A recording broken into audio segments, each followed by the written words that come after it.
RBC, இரத்த சிகப்பணம் RBC. RBC எப்படி சொல்கிறோம்? எரித்ரோசைட்டுகள், எரித்ரோசைட். இந்த ஆர்பிசியை எந்த ஷேப்? Biconcave shape. இந்த ஆர்பிசியோட சர்ஃபேஸில், சர்ஃபேஸ்னால் அதனோட மேல் பரப்பு, இந்த செல்லின் மேற்பரப்பு, இரத்த சிகப்பணுவின் மேல் பரப்பில் சில ஆன்டிஜென்ஸ் இருக்கும். ஆன்டிஜென்ஸ். இந்த ஆன்டிஜனை வச்சு இந்த பிளட்டை, ரத்தத்தை சில குரூப்ஸாக நம்ம பிரிக்கிறோம். Blood groups. இந்த பிளட் குரூப் கான்செப்ட் ஃபர்ஸ்ட் சொன்னவர் கார்ல் லாண்ட்ஸ்டீனர். கார்ல் லாண்ட்ஸ்டீனர் 1900, 1900 இந்த வருஷத்தில் கார்ல் லாண்ட்ஸ்டீனர் பிளட் குரூப்ஸ் பற்றி சொன்னார். இந்த சர்ஃபேஸ், ஆர்பிசியோட சர்ஃபேஸில் ஒரு ஆன்டிஜன், ஏ ஆன்டிஜன் இருந்தால் அந்த blood group A group, A group blood. அந்த சர்ஃபேஸில் பி ஆன்டிஜன் இருந்தால் அந்த blood group B group, B group blood.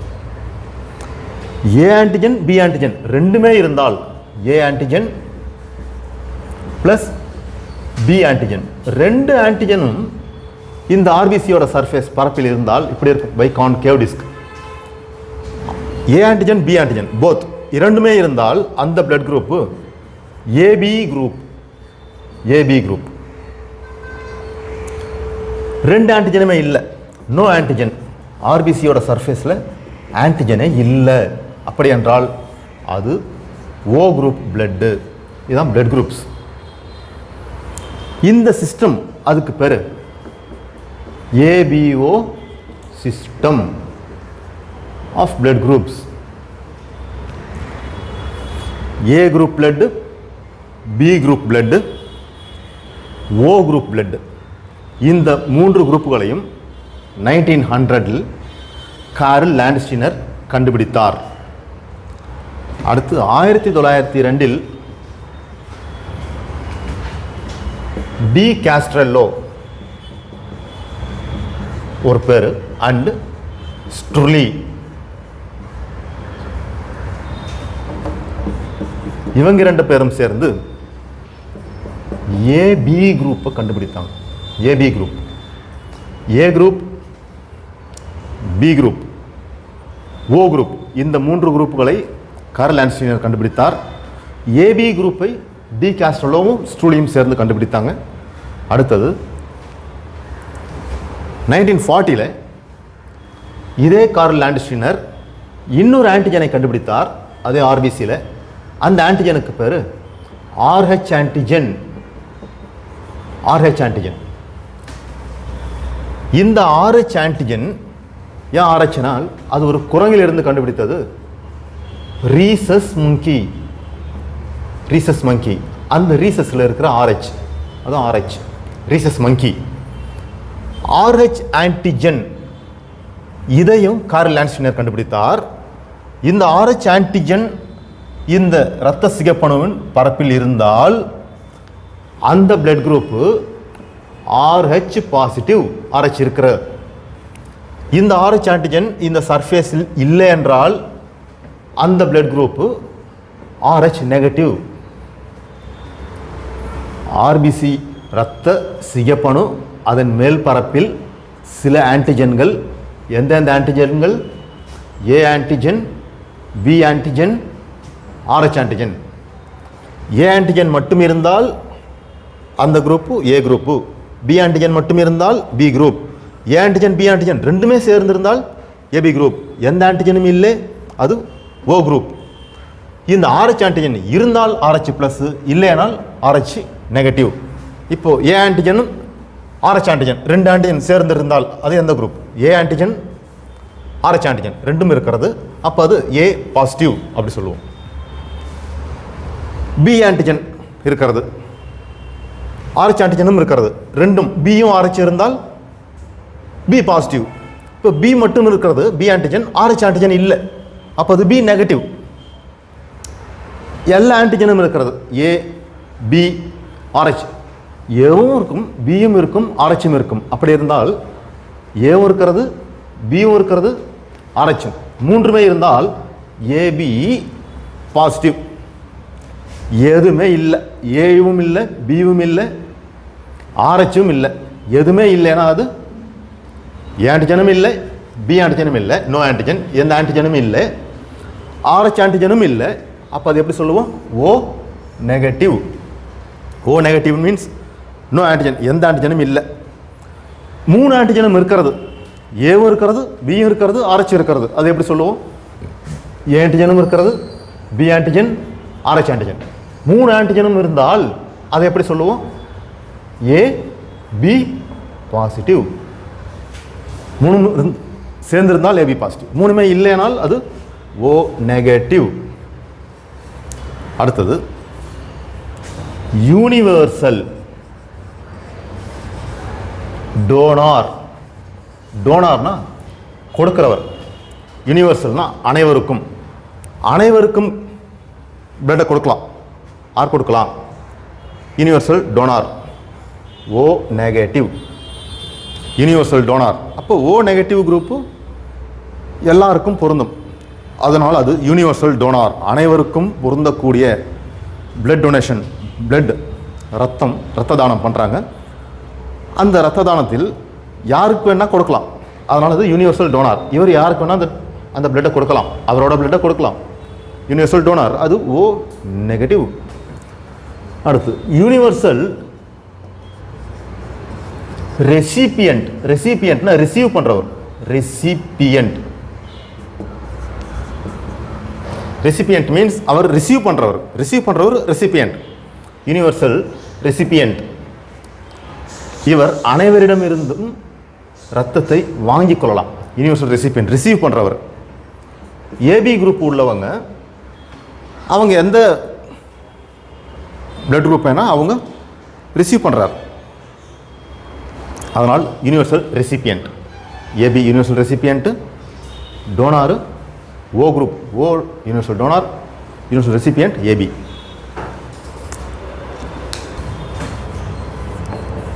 Blood clotting. Clotting உறைதல், ரத்தம் உறைதல். ரத்தம் எப்போ உறையணும்? ஒரு அடிபடுறது, இன்ஜூரி, ஒரு டிஷ்யூ அடிபடுறது. அந்த டிஷ்யூ அடிபடும் பொழுது அங்கே இருந்து ரத்தம் கசியறது. அந்த ரத்தம் கசியறது பிளட் லீக்கேஜ். பிளட் லீக்கேஜ், ரத்தம் அடிப்பட்ட இடத்துல இருந்து கசியறது, அது பேர் ஹெமரேஜ். ஹெமரேஜ். ஹீம்னா பிளட்டு, ரேஜ், RRHAGE, RRHAGE, ரேஜ் அப்படினால் டிஸ்சார்ஜ். டிஸ்சார்ஜ் என்றால் வெளியேற்றம், அடிப்பட்ட இடத்துல இருந்து ரத்தம் வெளியேறுவது, அது பேர் ஹெமரேஜ். அப்படி பிளட் வெளியே வந்தால் அது வழியாக பிளட் வந்து கொண்டே இருக்கும். அப்படி வராமல் தடுக்கிறது ரத்தம் உறைதல், பிளட் கிளாட்டிங். கிளாட்டிங் உறைதல், அது வேற எப்படி சொல்லலாம்? கோஆகுலேஷன். கோஆகுலேஷன் அப்படி என்றால் ரத்தம் உறைதல், blood clotting or blood coagulation, ரத்தம் உறைதல். எதுக்காக ரத்தம் உறையணும்? To prevent further loss of blood. ரத்தம் வெளியேறினால் நமக்கு ஆபத்து, அப்போ அங்கே தடுக்கணும், அந்த ரத்த கசிவை தடுக்கிறது, அதான் ரத்தம் உறைதல், blood clotting or blood coagulation. இது அடிப்பட்ட இடத்துல இருந்து வெளியே வரும்பொழுது மட்டும்தான் இந்த பிளட் கிளாட் ஆகும். நம்ம ரத்த நாளத்துக்குள்ளே இருக்கிறது கிளாட் ஆகாது. ஏன்னா அங்கே ஒரு ஆன்டி கோஆகுலண்ட் இருக்கும். Anticoagulant in blood. ஏற்கனவே ரத்தத்தில் ஒரு ஆன்டி கோஆகுலண்ட், ரத்தம் உறையாமல் தடுக்கிற அந்த பொருள், ரத்தம் உறைதலை தடுக்கிற பொருள் ஆன்டி கோஆகுலண்ட் ரத்தத்தில் ஏற்கனவே இருக்கிறது ஹெப்பாரின். இந்த ஹெப்பாரின் இருக்கிறதுனால்தான் நம் இரத்த நாளங்களில் ரத்தம் உறையாமல் அப்படியே ஓடிக்கொண்டே இருக்கும் ரத்தம். இந்த ஹெப்பாரின், ஹெப்பானா லிவர், கல்லீரல். ஹெப்பாரின் எங்கே உருவாக்கப்படுறது? கல்லீரல். Heparin is produced in liver. Heparin is produced in liver. இந்த ஹெப்பாரின் இருக்கிறதுனால நம்ம இரத்த நாளங்களில் உள்ளே எங்கேயும் கிளாட் ஆகாது. அடிப்பட்டால் மட்டும்தான் பிளட் கிளாட் ஆகும். அடிப்படுற இடத்துல பிளட் கிளாட் ஆகும். இந்த பிளட் கிளாட் ஆகிறதுக்கு தேவையாக 13 கிளாட்டிங் ஃபேக்டர்ஸ் நம்ம ரத்தத்தில் ஏற்கனவே இருக்கும். விட்டமின் கே அவசியம். விட்டமின் கே, இந்த விட்டமின் கே இருந்தால்தான் இந்த பிளட் கோகுலேஷன் நடக்கும். இந்த விட்டமின் கே இரத்த கசிவை தடுக்கிறது. விட்டமின் கே இரத்த கசிவினால் ஹெமரேஜ். அதனால் விட்டமின் கேவுக்கு பேர் anti haemorrhagic vitamin. Anti haemorrhagic vitamin, vitamin K. Vitamin K என்றது ஆன்டி ஹெமராஜிக் விட்டமின். இப்போ பிளட் கிளாட் ஆகிறதுக்கு அவசியம் 13 clotting factors, vitamin K and calcium ions, calcium அயனிகள். இதெல்லாம் இருந்தால்தான் பிளேட்லெட்ஸ், பிளேட்லெட்ஸ் இரத்த தட்டையணுக்கள் 2 lakhs to 4 lakhs இந்த நார்மல் ரேஞ்சுக்குள்ளே இருந்தால் பிளேட்லெட்ஸ், அப்போ தான் இந்த கிளாட்டிங் நடக்கும். பிளட் கோகுலேஷன் அடிப்படுற இடத்துல கிளாட்டிங் நடக்கும்னா இதெல்லாம் அவசியம். ஒரு இன்ஜுரி ஏற்படுறது, ஒரு அடிப்படுறது டிஷ்யூக்கு, அங்கே இருக்கிற செல்கள், அங்கேருந்து அந்த டிஷ்யூக்கள், நிறைய செல்கள் சேர்ந்தால் டிஷ்யூ, பல செல்கள் சேர்றது டிஷ்யூ, திசு. இந்த திசுவில் டிஷ்யூ த்ராம்போபிளாஸ்டின், அங்கே த்ராம்போபிளாஸ்டின் ரிலீஸ் ஆகும். அடிப்படும் டிஷ்யூவில், இன்ஜூர்டு டிஷ்யூவில் டிஷ்யூ த்ரோம்போபிளாஸ்டின் ரிலீஸ் ஆகும். அது கூடவே பிளாஸ்மா த்ராம்போபிளாஸ்டின், அடிப்படும் இடத்துக்கு பிளாஸ்மா த்ரோம்போபிளாஸ்டினும் அங்கே வரும். அடிப்பட்ட இடத்துல டிஷ்யூ த்ரோம்போபிளாஸ்டினும் பிளாஸ்மா த்ரோம்போபிளாஸ்டினும் வரும். இவங்க வரும்பொழுது அங்கே இருக்கிற புரோத்ரோம்பின், இந்த புரோத்ரோம்பின் த்ரோம்பினாக மாறும். புரோத்ரோம்பின் த்ரோம்பினாக மாறும்.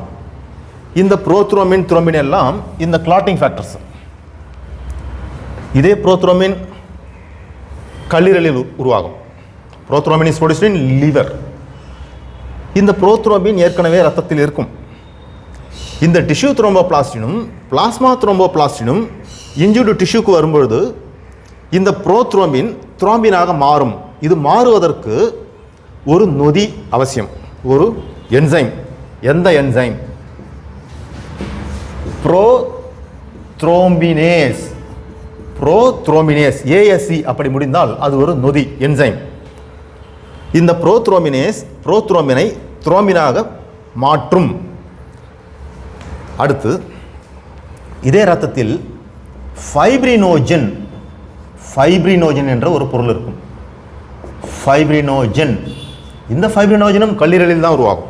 Fibrinogen produced in liver. இது ஃபைப்ரினோஜன், இதுவும் ஒரு கிளாட்டிங் ஃபேக்டர். இந்த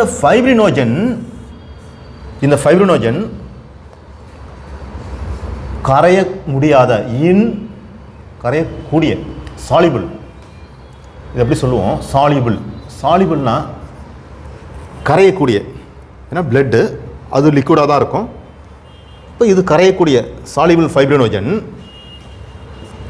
இன்சாலிபிள், கரைய முடியாத இன்சாலிபிள் ஃபைப்ரினாக மாறும். இந்த சாலிபிள் ஃபைப்ரினோஜன் இன்சாலிபிள் ஃபைப்ரினாக மாறும். யார் இதை மாற்றுவது? இந்த த்ரோம்பின். த்ரோம்பின் சாலிபிள் ஃபைப்ரினோஜனை இன்சாலிபிள் ஃபைப்ரினாக மாற்றும். ஃபைப்ரின்னா இழைகள், ஃபைப்ரின் இழைகள், இது மாதிரி நிறைய இழைகள். இது வந்து இன்சாலிபிள், இது கரையாது. ஒரு ஏரியாவில் ஒரு டிஷ்யூவில் அடிப்படுறது, அந்த அடிப்பட்ட டிஷ்யூவிலேருந்து ரத்தம் வெளியேறது, ரத்தம் வெளியேறுவது, பிளட் டிஸ்சார்ஜ், பிளட் லீக்கேஜ், எது ஹெமரேஜ்னா பிளட் டிஸ்சார்ஜ் ஆகிறது. அந்த நேரத்தில் அந்த டிஷ்யூ த்ரோம்போபிளாஸ்டின் ரிலீஸ் ஆகும். ரத்தத்தில் இருக்கிற பிளாஸ்மா லிக்விட் பார்ட், அந்த பிளாஸ்மா அதில் பிளாஸ்மா த்ரோம்போபிளாஸ்டின் இருக்கும். இவங்க அந்த இடத்துக்கு வந்துடுவாங்க. இவங்க வரும்பொழுது ஏற்கனவே ரத்தத்தில் இருக்கும் புரோத்ரோம்பின் துரோம்பினாக மாறும். யார் மாற்றுறார்?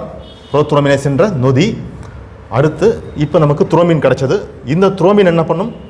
சாலிபிள் ஃபைப்ரினோஜனை கரைய முடியாத இன்சாலிபிள் ஃபைப்ரினாக மாறும். இந்த இழைகள் த்ரெட்ஸ் நூல் இழைகள், ஃபைப்ரின் இழைகள், இவங்கெல்லாம் இந்த இழைகள் இப்படி வந்து ஒரு மெஷ்ஷுனா வலை, ஒரு வலை பின்னல் போன்று அந்த இடத்த மூடிடுவாங்க. அதுதான் பிளட் கிளாட்டிங் ஆர் பிளட் கோவாகுலேஷன், ரத்தம் உறைதல். இந்த ரத்தம் உறைதலுக்கு எதெல்லாம் அவசியம்? 13 clotting factors, vitamin K, calcium அயனிகள், பிளேட்லெட்ஸ், இவங்க எல்லாம். இந்த ரத்தம் எப்போ உறையும்? அடிப்படும் பொழுது மட்டும்தான், அங்கே மட்டும்தான், அந்த டிஷ்யூவில் மட்டும்தான். ஏன் ரத்தம் நம்ம நாளத்துக்குள்ளே பிளட் வெசல்ஸ்குள்ளே ஏன் உறையாமல் இருக்கிறது? அங்கே ஒரு ஆன்டிகோவலண்ட் இருக்கும். எந்த ஆன்டிகோவலண்ட்? அது பேர் ஹெப்பாரின். இந்த ஹெப்பாரின் என்றது இயற்கையாகவே நம்ம ரத்தத்தில் இருக்கும் ஒரு ஆன்டிகோவாகுலண்ட். இன்னொரு எக்ஸாம்பிளும் பார்க்கலாம். லீச்னா அட்டைப்பூச்சி கடிக்கிறது. அது கடிக்கும் பொழுது அந்த கடிக்கிற டிஷ்யூ, அந்த டிஷ்யூவில் இந்த அட்டைப்பூச்சி என்ன பண்ணுவார்? அவரோட உமிழ்நீர், அவரோட சலைவாவில் ஒரு ஆன்டிகோவலண்ட் இருக்கும். அதை நமக்கு அனுப்பி விட்டுருவார்.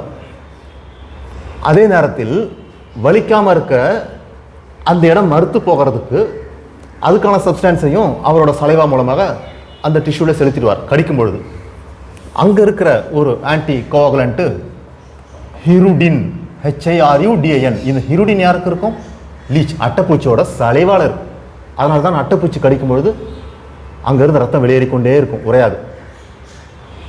நம்ம ரத்தத்தில் இருக்கிற ஆன்டிகோகுலண்ட் எது? ஹெப்பாரின்.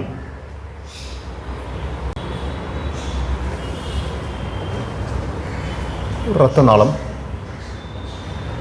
பிளட் வெசல்னா ரத்த நாளம்.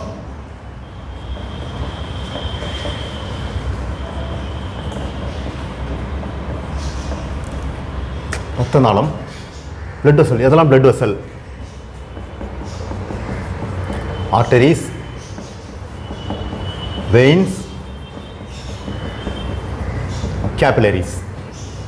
ஆர்டரிஸ் என்றால் தமனிகள், தமனி. வெயின்ஸ் சிரைகள். கேபிலரிஸ் தந்துகிகள். இவங்கெல்லாம் பிளட் வெசல்ஸ். ஆர்டரிஸ் தமனிகள் சுத்த ரத்தம், carry pure blood. Pure blood means oxygen கலந்த பிளட். ஆக்சிஜன் கலந்த பிளட் அப்படின்னா ஹீமோகுளோபின் கூட ஆக்சிஜன் கம்பைன் ஆகிருக்கும். அது ஆக்சிஹீமோகுளோபின். வெயின்ஸ் சிரைகள். இவங்க veins carry impure blood. Impure என்றால் கார்பன் டை ஆக்சைடு கலந்த பிளட்டு.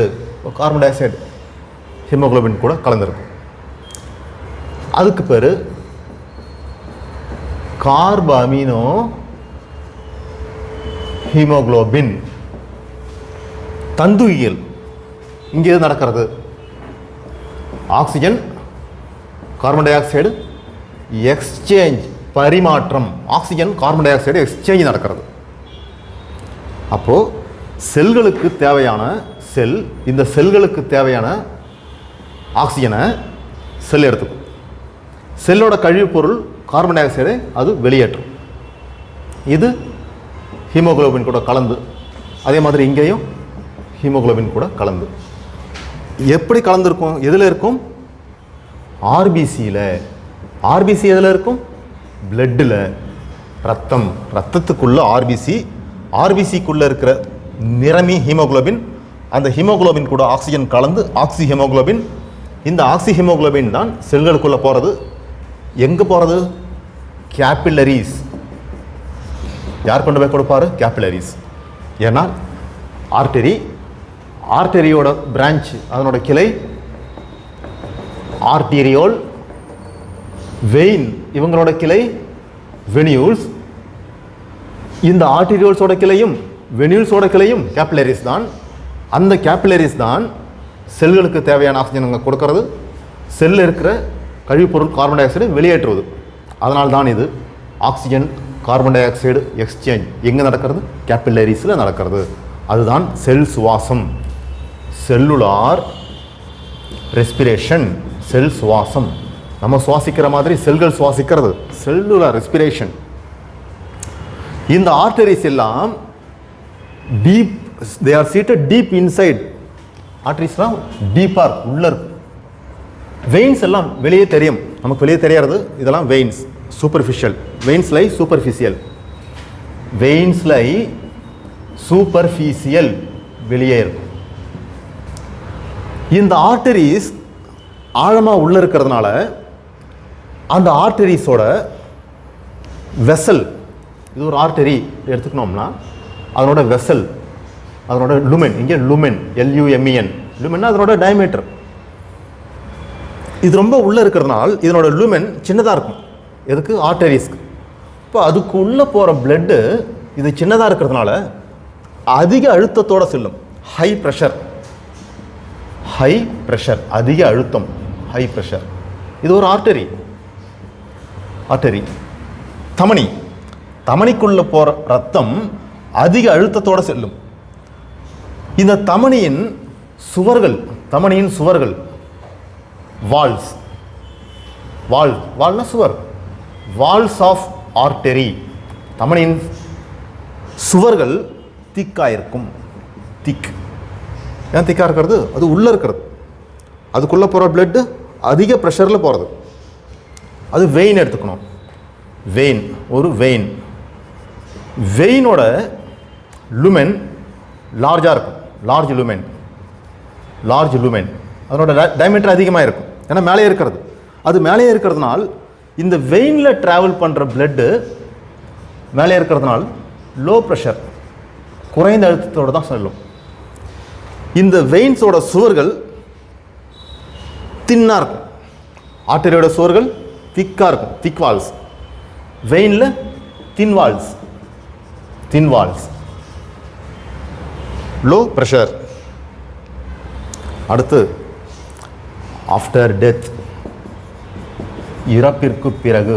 ஆஃப்டர் டெத், இறப்பிற்கு பிறகு veins are filled with blood clots. இறப்பிற்கு பின் இந்த ஆர்டரியில் இருக்கிற எல்லா பிளட்டுமே வந்து வெயின்ஸ்குள்ளே வந்துடும். இப்போ ஆர்டரியில் எம்டி ஆகிடும். ஆஃப்டர் டெத், இறப்பிற்கு பின் ஆர்டரிஸ் பிகம் எம்டி. இப்போ ஆர்டரியில் பிளட்டே இருக்காது, கொஞ்சம் கொஞ்சமாக ஆர்டரியில் இருக்கிற பிளட் எல்லாம் வெளியில் வந்துடும். இப்போ வெயினில் ஃபுல்லாக பிளட் ஆகிடும். நாம் பல்ஸ் பார்க்குறோம். Pulse, what is pulse?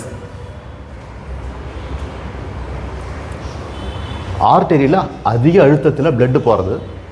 அந்த அழுத்தத்தை நம்ம வச்சு பார்க்குறோம். பார்க்கும்பொழுது இந்த பல்ஸு 72 பீட்ஸ் பெர் மினிட், ஒரு நிமிஷத்துக்கு 72 பீட்ஸ். எங்கே பார்க்குறோம்? Radial artery. இங்கே ஒரு ஆர்டரி இருக்கும், அது பேர் ரேடியல் ஆர்டரி. இந்த ரேடியல் ஆர்டரியில் அந்த ரத்தம் போகிற அந்த அழுத்தம், அதிக அழுத்தத்தில் போகிறது நம்ம அழுத்தி பார்க்குறோம். பார்க்கும்பொழுது அந்த பல்ஸ் பீட் நமக்கு தெரியறது 72 பீட்ஸ். ஆஃப்டர் டெத் என்னாகும்? ஆர்டரியில் இருக்கிற பிளட்டெல்லாம் கொஞ்சம் கொஞ்சமாக வெளியேறினே இருக்கும்.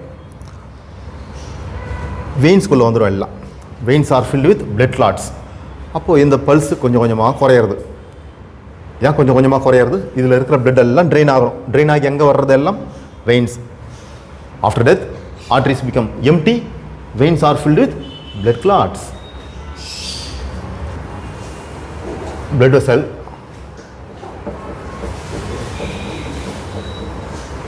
ரத்த நாளம் நமக்கு வெளியில் தெரியறது இது ரத்த நாளம், நரம்பு கிடையாது. நரம்புன்னு சொல்கிறது நர்வு, நரம்புன்றது நர்வு, இது நரம்பு கிடையாது. இது ரத்த நாளம், இது வழியாக ரத்தம் ட்ராவல் பண்ணுறது பிளட் வெசல். பிளட் வெசல் இதுவும் ஒரு டிஷ்யூ தான், ஒரு திசு. திசு என்றால் பல செல்கள் சேர்ந்தது. செல்களுக்கு ஆக்சிஜன் தேவை. எதுக்காக? செல் சுவாசத்துக்கு. இந்த ஆக்சிஜன் பிளட் வழியாக வர்றது. ஆக்சிஜன் எது வழியாக வர்றது? ஆர்பிசி. ஆர்பிசி எங்கே இருக்கிறது? பிளட்டு. பிளட்டு வழியாக ஆக்சிஜனை இந்த செல்கள் எடுத்துக்கிறது. இந்த செல்களுக்கு ஆக்சிஜன் சுவாசத்திற்கு தேவை, டிஷ்யூ. இப்போது இந்த இரத்த நாளமும் செல்களால் ஆனது தான். அந்த செல்களுக்கும் ரத்தம் தேவைப்படும், அந்த செல்களுக்கும் ஆக்சிஜன் தேவைப்படும். அப்போது பிளட் வெசலுக்கே பிளட்டை கொடுக்குற ஒரு பிளட் வெசல், பிளட் வெசலுக்கே பிளட்டை கொடுக்குற ஒரு பிளட் வெசல், அது பேர் வேசா வேசோரம். வேசா வேசோரம்னா இரத்த நாளத்திற்கே இரத்தத்தை கொடுக்கும் இரத்த நாளம், வேசா வேசோரம். ஒரு பிளட் வெசலில் ஏதோ ஒரு காரணத்தினால ஒரு கிளாட், பிளட்டு உள்ள கிளாட், அந்த கிளாட்டுக்கு பேர் த்ரோம்பஸ். த்ரோம்பஸ் என்றால் அந்த இரத்த நாளத்தின் சுவரில் ஒரு சிறிய இரத்தம் உறைதல், த்ரோம்பஸ். அந்த கிளாட்டுக்கு பேர் த்ரோம்பஸ். த்ரோம்பஸ் என்றால் கிளாட். அந்த கண்டிஷனுக்கு பேர் த்ராம்போசிஸ். த்ராம்பஸ் உருவாக்கம், த்ராம்போசிஸ். இங்கே ஒரு கிளாட் உண்டாய். அதே கிளாட்டு அந்த பிளட் வெசலோட சுவரிலிருந்து வெளியேறி அது இரத்த நாளத்தில் ட்ராவல் செய்தால் இது ட்ராவலிங் கிளாட். ட்ராவல் ஆகிற கிளாட்டு இரத்தத்தின் ஓட்டத்திலே அதுவும் சேர்ந்து போகிறது இந்த கிளாட்டு. அப்போ இந்த கிளாட்டுக்கு பேர் எம்போலஸ். எம்போலஸ்னா travelling Claude. அந்த கண்டிஷனுக்கு பேர் எம்போலிசம். எம்போலிசம். த்ராம்போசிஸ்னா அட்டாச் ஆகிருக்கிறது, பிளட் வெசல் வாலோட அட்டாச் ஆகிருக்கிறது த்ரோம்போசிஸ். அந்த வால்ல இருந்து டிட்டாச் ஆகி பிளட் சர்க்குலேஷன்லேயே கூடவே போகிறது எம்போலிசம். கிளாட்டிங் ஃபேக்டர்ஸில் இந்த கிளாட்டிங் ஃபேக்டர்ஸில் ஃபேக்டர் 8 இது ஒரு முக்கியமான ஃபேக்டர். 8வது கிளாட்டிங் ஃபேக்டர். 13 கிளாட்டிங் ஃபேக்டரில் 8வது ஃபேக்டர் 8. இந்த ஃபேக்டர் 8 ரத்தத்தில் இல்லைன்னா என்னாகும்? அந்த நோய்க்கு பேர் ஹீமோஃபிலியா. இது ஒரு ப்ளீடிங் டிஸார்டர்.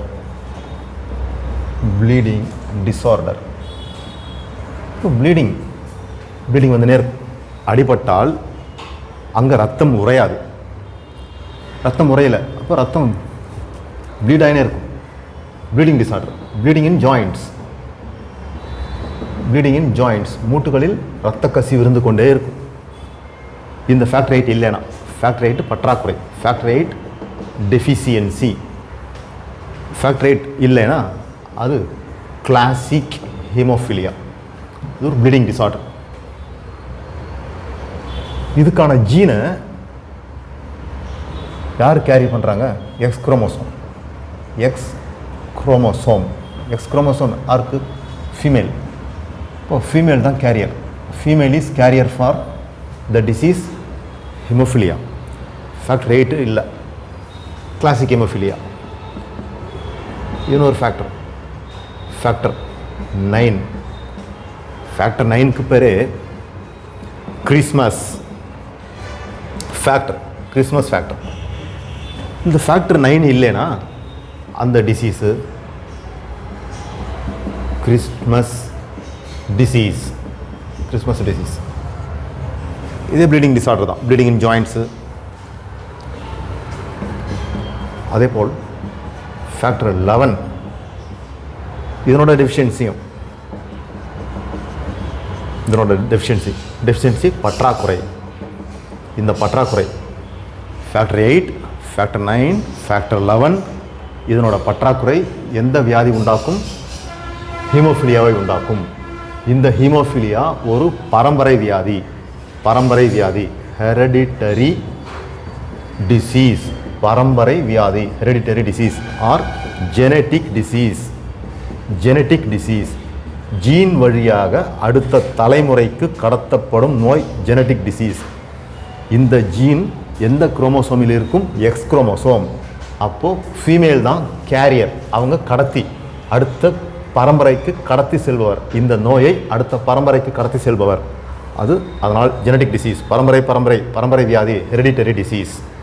இப்போ இந்த கிளாட்டிங் ஃபேக்டர் 8, ஃபேக்டர் 9, ஃபேக்டர் 11 இந்த ஃபேக்டரோட பற்றாக்குறை ஹீமோஃபிலியா.